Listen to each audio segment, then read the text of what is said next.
है। और आपकी बहन की कुछ तस्वीरें मैंने देखी हैं। मैं आपको दिखाना चाहता हूं कि कैसे वो रहती हैं और किन हालात। और मुझे पता चला कि जब वहां लोग जाते हैं तो उनसे पूछते हैं उत्तर प्रदेश का हाल क्या है। ये तस्वीरें देखिए, कई किलोमीटर पैदल चल के घर से आती हैं, एक चाय की दुकान चलाती हैं, प्रसाद की दुकान चलाती हैं। तो आपको नहीं लगता कि सब अपने परिवार का ध्यान रखते हैं, आप भी थोड़ा ध्यान रख लेते? मैं देखिए एक योगी हूं और मुझे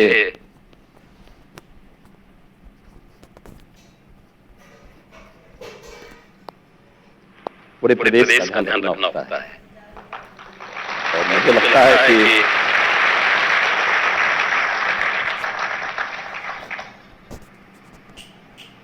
एक मुख्यमंत्री के रूप में मैंने अपने राष्ट्र धर्म का शपथ ली है, परिवार का नहीं।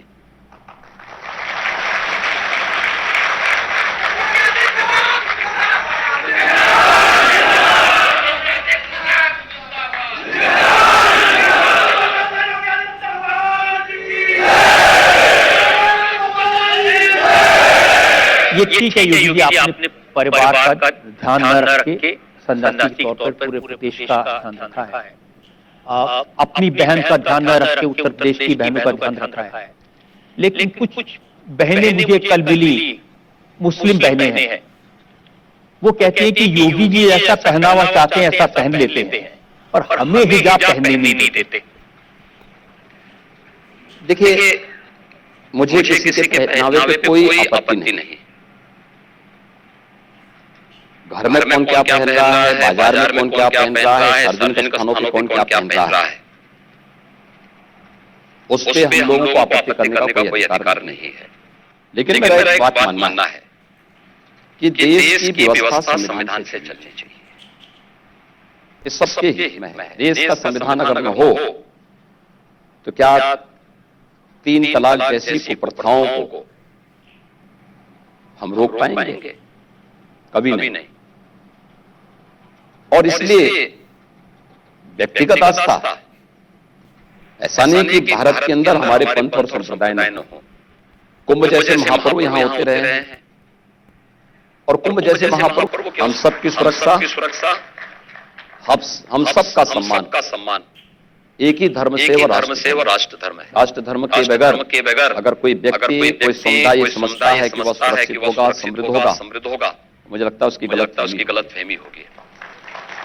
हमें अपने राष्ट्र धर्म को हर हाल में निर्वहन करना होगा। और संस्था अगर है, एक बालिका स्कूल में जा रही जो निर्धारित ड्रेस है, उस नारा लगता है ना उत्तर प्रदेश में, बाहुबली नहीं बजरंग बली, तो दिल धड़कते हैं लोगों के। देखिए उत्तर प्रदेश में अब माफियावाद और पेशेवर अपराधियों के दिन लग चुके हैं। और मुझे नहीं लगता है कि 10 मार्च के बाद इनमें से कोई नजर भी कहीं आएगा। मुझे लगता नहीं।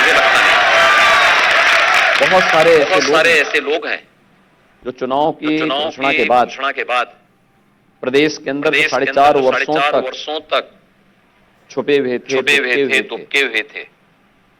चुनाव के नोटिफिकेशन के बाद वे लोग निकल करके रेंग रहे थे, कहीं धमकी दे रहे थे, कुछ बोल रहे थे। लेकिन जब पहले 2 चरणों के चुनाव संपन्न हुए, उनको ये लगता था कि पहले 2 चरण के चुनाव के बाद वह और खासतौर पर विपक्ष काफी बढ़त बनाएगा। उनको ताज्जुब हुआ कि जहां पर उन्होंने पूरी साजिश, यानी देश और विदेश की सारी साजिशें लगी थी, जहां पे भारतीय जनता पार्टी को परास्त करने के लिए, वहां पर भी भारतीय जनता पार्टी ने बहुत अच्छी बढ़त बनाई। तो आपने देखा होगा बहुत सारे विपक्षी नेताओं ने तो अभी से अपनी टिकट बुकिंग करनी शुरू कर दी बाहर भागने के लिए। तो इंग्लैंड की कर रहा है, तो ऑस्ट्रेलिया की कर रहा है, जो छुटभइये हैं वो नेपाल भागने की। हमने तो नेपाल में भी बॉर्डर पर ज्वाइंट पेट्रोलिंग प्रारंभ करवा दी एसएसबी के साथ कि इनको अब जाने से थोड़ा रोको, एक बार इनकी गर्मी को हम लोग 10 मार्च का थोड़ा शांत करना अपना रास्ता। लेकिन वो लोग भी बदले हैं, आप खुद ही कहते हैं जो राम भक्तों पर गोली चलवाते थे हनुमान जी की गदा लेके घूम रहे हैं। देखिए परिवर्तन है, अच्छा है श्री राम। ये होना चाहिए और मुझे पसंद। आप देखना आखिर कितना परिवर्तन हुआ है। 1990 में राम भक्तों पर गोलियां चली थी, अयोध्या में परिंदा भी पर नहीं मार सकता, इस प्रकार की बातें करते थे। 2005-6 में कहते थे कि राम और कृष्ण तो हुए ही नहीं। जब हमने दीपोत्सव का आयोजन 2017 में प्रारंभ किया अयोध्या में, तब भी उसमें इन्होंने उंगली उठाई थी। जय श्री राम। जब प्रधानमंत्री जी ने अयोध्या में राम मंदिर का आधारशिला रखी और पूरे देश के अंदर एक माहौल बना, तब इनके स्वर बदले, इन्होंने कहना शुरू किया कि राम तो सबके हैं। जय श्री राम। पहले राम पे विश्वास नहीं था। आज जब राम की वास्तविक ताकत का एहसास हुआ तो राम सबके हो गए। और उत्तर प्रदेश के बबुआ का हाल तो देखो क्या है।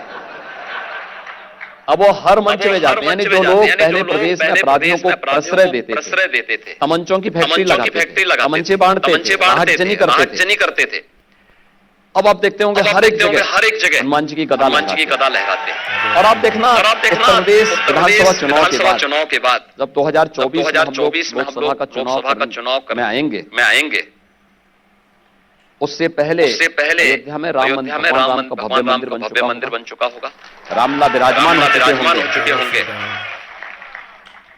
ये जितने हैं पहले तमंचावादी थे, अब ये बजरंगबली की गदा लेकर के घूम रहे हैं। ये उस समय अयोध्या में कार सेवा की लाइन में खड़े होते हुए दिखाई। लेकिन आप भी कभी-कभी ऐसी बातें कहते हैं, आप कहते हैं सरकार कब्रिस्तान पे खर्च करती है, हम तीर्थस्थान पे खर्चा करते हैं। ये तो सच है, कब्रिस्तान भी तो जरूरी है। देखिए हर एक की अपनी आवश्यकता है, जिसकी जैसी सोच उस प्रकार का कार्य करेगा। मैं गोरखपुर के विकास के बारे में हमें पढ़ना था, यहाँ पे हम लोगों ने एम्स की स्थापना करवाई तो बिजली नहीं देते थे। जब मैं मुख्यमंत्री बना तो उससे भी कहा गोरखपुर में 24 घंटे बिजली देनी है। मैंने कहा गोरखपुर में क्यों, बाकी प्रदेश वंचित रह जाएगा। रंगा साहब ने पहले से है कि जहाँ का सीएम होता है वहीं मिलता है। मैंने कहा भाई मैं सीएम वहाँ का नहीं हूँ, मैं सीएम प्रदेश भर का हूँ। और मैंने कहा गोरखपुर का कोई भी व्यक्ति ये स्वीकार नहीं करेगा कि केवल गोरखपुर को बिजली मिले। गोरखपुर वासी तभी बिजली लेंगे जब प्रदेश में 24 घंटे हम बिजली देंगे। और हमने एक साथ अप्रैल में 2017 में पूरे प्रदेश के लिए बिजली दी।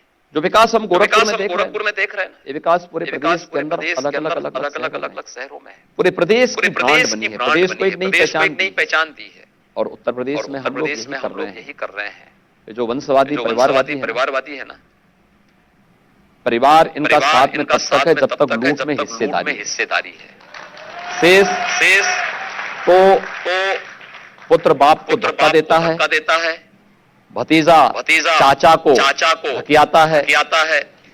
तो इन लोगों से कुछ उम्मीद मत करिए जो अपने परिवार का सम्मान न कर सकता हो, परिवारवादी बनने का ढोंग करते हो और उसके बाद उसका सम्मान और संभाल कर ले जा सकते हो। उनसे उम्मीद नहीं करिए। प्रदेश को कैसे संभाल, अपने परिवार को ही नहीं संभाल। एक शिकायत बार-बार नौजवानों को रोजगार, और हर जगह ये बात ने वादा किया था, रोजगार नहीं दे पाए। रजत जी देखिए मैं इससे सहमत नहीं हूँ। देखिए 5 साल में से 3 वर्ष हमारे प्रदेश में ईमानदारी से काम करने 2 वर्ष हम लोगों के केवल कोविड प्रबंधन में लगे हैं। लेकिन इन 5 वर्षों में हमने जितनी सरकारी नौकरी दी, देखिए केवल नौकरी के ऐड निकाल देने से नौकरी नहीं मिल जाती।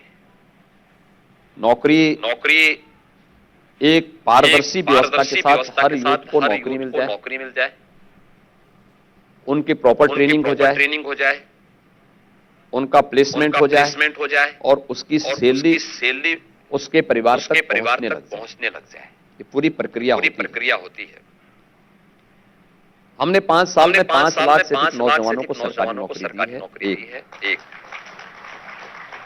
मैं इस बात को मैं कह इस सकता बात हूं को कह सकता हूं 2003 से लेकर के 2003 से लेकर के 2017 तक 2017 तक इन 14-15 वर्षों 14-15 तक वर्षों सपा तक बसपा सपा सपा बसपा की सपा सरकार की रही। सरकार रही। इन लोगों ने 14-15 वर्षों में जितनी नौकरी नहीं दी दी और जो नौकरी और के जो ऐड निकाले नौकरी के थे, ऐड जो निकाले प्रक्रिया थे, जो इन्होंने प्रक्रिया प्रारंभ इन्होंने की, प्रारंभ की, आपने देखा होगा आपने देखा होगा कि उसमें ज्यादातर इसमें ज्यादातर विवादित हुई। न्यायालय को स्टे न्यायालय देना को पड़ा। स्टे देना पड़ा था।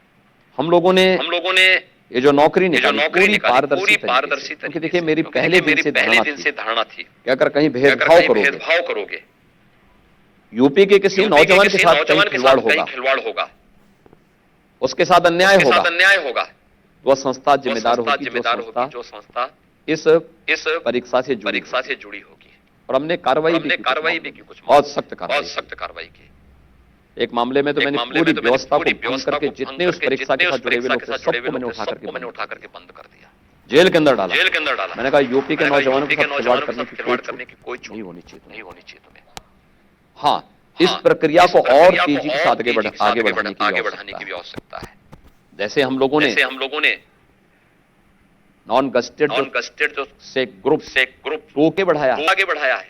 कोविड उसमें उसमें बाधक बना। अन्यथा हम लोग अन्यथा हम लोग कई ज्यादा भर्तियां की होते। ये सरकारी नौकरी है। हमने 70 लाख रोजगार देने की बात की थी। और मैं आपको इस बात को कह सकता हूं कि हमने 2 करोड़ से अधिक लोगों को रोजगार यूपी के अंदर उपलब्ध कराया है। इसलिए उपलब्ध कराया है क्योंकि हम लोगों की जो लॉ एंड ऑर्डर की स्थिति है यूपी के अंदर, इसमें सुधार होगा। आज मैं कह सकता आज हूं मैं कि कह सकता हूं कि यूपी के अंदर देश का और दुनिया का हर बड़ा निवेशक यूपी के अंदर निवेश करना चाहता है। 2017 के पहले कोई नहीं आना चाहता था, जो था वो भागना चाहता था। 2017 के बाद जो परिवर्तन